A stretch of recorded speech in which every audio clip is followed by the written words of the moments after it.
Et il a établi une limite dans sa tête. Que si tu avances jusqu'à cette limite-ci, je vais t'attaquer. Quelle que soit ta taille, quelle que soit ta force, quelle que soit ta grosseur, le frélon est peut-être gros comme ceci.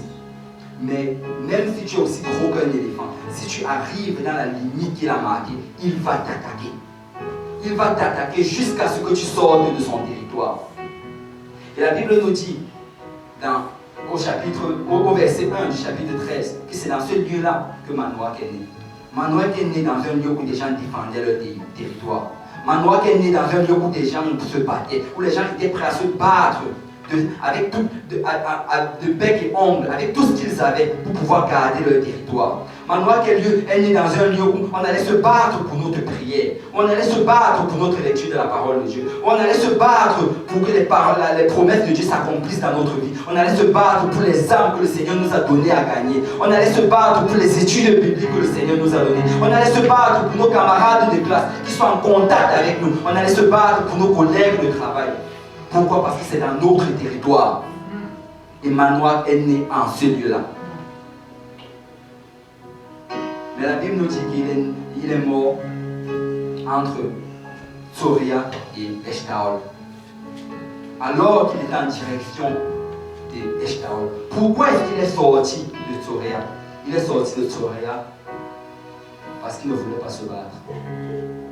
Il est sorti de Tsoria parce qu'il ne voulait pas prier.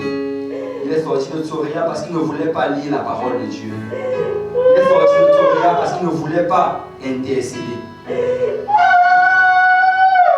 Et quand tu regardes la signification de Eshtaol, Eshtaol, ça signifie une demande, une requête, une négociation. Il est quitté d'un lieu de combat pour aller d'un lieu de négociation, pour aller à un lieu où tu vas commencer à négocier avec l'ennemi. L'ennemi, peut-être avant tu priais 1 heure par jour, mais l'ennemi a commencé à retrancher. Il a d'abord enlevé 45, il a d'abord enlevé 15, il a d'abord enlevé 30, et ensuite il a enlevé 15.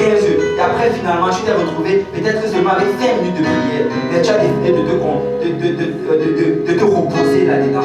Tu as décidé que cela te convenait. Tu as décidé que non, c'est correct. Peut-être que là, je suis plus impliqué à l'église. Peut-être que je suis impliqué dans la musique. Peut-être que je suis impliqué dans l'évangélisation, dans les études bibliques. Je n'ai plus le temps de prier. Le Seigneur me connaît dans tous les cas. Je n'ai plus besoin de cela. J'entends sa parole à l'église. Mais laisse-moi te dire que ce n'est pas suffisant. Tu dois entendre la voix de Dieu. Tu dois connaître la voix de ton berger. Tu ne dois pas aller à ce lieu-là. Tu ne dois pas aller à Eshtaol. Tu ne dois pas aller dans la négociation. On ne négocie pas avec notre temps de prière.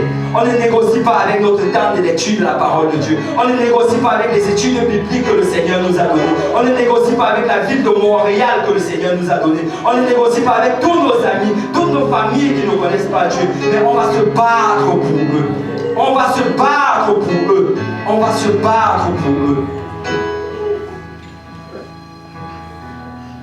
Alors, je ne vais pas appeler tout le monde à l'hôtel aujourd'hui, mais je vais juste demander à ceux qui sont intéressés à retourner à Tsoria, ceux qui veulent demeurer à Tsoria, ceux qui veulent demeurer dans un lieu de combat, ceux qui veulent demeurer un lieu où ils vont réclamer chacune des choses que le Seigneur leur a données, ceux qui veulent demeurer à un lieu où chacune des promesses du Seigneur s'accomplit dans leur vie. Ceux qui veulent se battre pour le temps de prière, ceux qui veulent se battre pour le temps de la lecture de la parole de Dieu, ceux qui veulent se battre pour le temps d'étude de la parole de Dieu,